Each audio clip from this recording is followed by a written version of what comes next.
Hello and welcome to another modelling video. This is Alan from the Makona Man at YouTube with the 6th and probably final update on the Gunpla Builders World Cup entry before I pack it away and go to Sydney. There is 3 days left. I'm going to lay down my tools and not work anymore. I've got a small shift of work tomorrow. I've got 3 more days until my flight, where I'm leaving very early Friday morning. So that still leaves a chance of an all-nighter on Thursday, and I've got all day Wednesday. Now this has been an absolute long journey, and I appreciate everyone has come along the way with me and give me support and whatnot. So thank you very, very much. I've been putting a lot of day-to-day updates on Facebook and my Facebook page, as well as among a lot of other groups. So everyone's got a rough idea where I'm at. And this is just to capture it on video and just pretty much express the same thing, but on a YouTube monetized platform. Anyway, all due, I will show off my wares. I've got very little to do, and I'm actually closer, I'm more happy that I'm able to go closer to what I originally designed opposed to what I could barely scrap together. I literally only have a few more hours of work to do, so a few nights ago I've busted out a 5th and final Zaku. Zaku to F2 high grade, one of my favourite kits. It was already half snapped, and the modifications were already in mind and parts set aside. So let's have a look at everything. Now the entire setting, the diorama, the painting is finished. All I got to do is ink the floor of the rubble and the bottom of the canal, and it's done. I'll be mixing my own ink, and we'll probably do that tomorrow once the floor is inked. You give it several hours to dry and a couple of top coats. It is 100% finished. Now I do apologise, the lighting isn't the best in here. That will probably help a bit, because I have been airbrushing on this table, secondary setup. We can see that the building rubble is all grey, and the floor of the rubble is multicoloured, you know, traces of rust and brick and other debris. And then when we go into the trench, you can actually see that it goes from a concrete stone colour to all sorts of mud, sludge, water lines, and a dried out riverbed.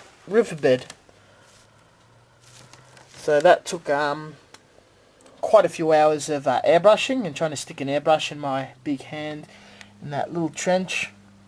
It's pretty tricky, but I'm very pleased how this has come out. This diorama has gone absolute 360, and yeah, this definitely has met my expectations. Now the example, or what I have named it, the Ragnar, is more or less done. I've got to put a layer or 2 extra of matte, because it's still slightly glossy from all the clear coats I put in, you know, for metal and putty bits, and they're going to be touching each other with magnets. I don't want any chipping or scratching of paintwork. So a couple more mattes. I might need to do a bit of dry brushing of a couple of edges to give it definition once assembled, from my judging. I know the head will need it in 1 or 2 bits. And then she is 100% done, just needs to be assembled for looks. Just for an idea, this is what we're dealing with. We've got the Zimmered everywhere, and heavy shading and inking and all sorts of fun, interesting shapes. So yeah, this is one of my favourite pieces, the extra armour. And when you can see the gaps behind it, it's all rusted and pitted and all garbage looking underneath. So yeah, it's going to look pretty sweet. There was a review video out the Zaku Big Gun Zaku, or Thunderbolt Zaku, is 100% done with ton of shading, weathering and whatnot. A nice little jewel eye. So yeah, he was done 4 or 5 days ago. And literally just finished this morning the Zaku Sniper, which almost doesn't even look like a Zaku with the snout and shoulders removed. Kind of looks like something completely different. But it was done, and I'm going to be editing the video together, and I'll see if I can release it just before I head off for Sydney. So I might do it Tuesday, Wednesday, and press upload on Thursday night.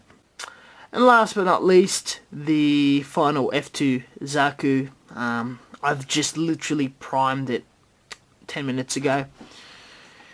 I'll see how well I go. I want to have the main body of it some salt weathering, the shoulder and backpack heavy salt weathering, and the rest of it just normal.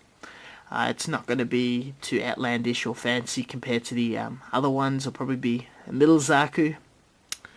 Though, yeah, if I pump about 2-3 hours a day just on this alone, it will definitely be of standards come Friday morning. These 3 pieces, unfortunately, my seam line filling last night wasn't up to scratch, and there were some imperfections, so I put a lot more putty to be sanded, hopefully primed, and start base coating with the rest of them tomorrow. All in all, thank you very much for watching. As always, until next time. When it's absolutely done, I might sneak just a very quick 2-minute video of it going into the esky, and just a quick show off of it being 100% done. Again, we'll see how much we're going for time, and I'd like to get like a metal plaque on it somewhere. That'd be cool, but again, I'll see if I got time. I just want to give it its absolute best chance of not rushing any major component, and it's doing as well as it humanly can in the competition against the other entries. Wish me luck. Thank you very much for watching, and as always, until next time, I'm going to be doing a lot of filming and photo taking over there, so there's going to be a tonnage of videos when I come back, as well as the finishing videos of the individual models of this kit. Still got to do the big video on the Zamel itself, how I built it, and just going into great deep nitty-gritty kit bashing detail, and a video review of the F2 Zaku, which I've already built one in the past, and that video can be watched, but this is me revisiting the same kit 'cause it is my absolute favourite model out there. Catch you guys later.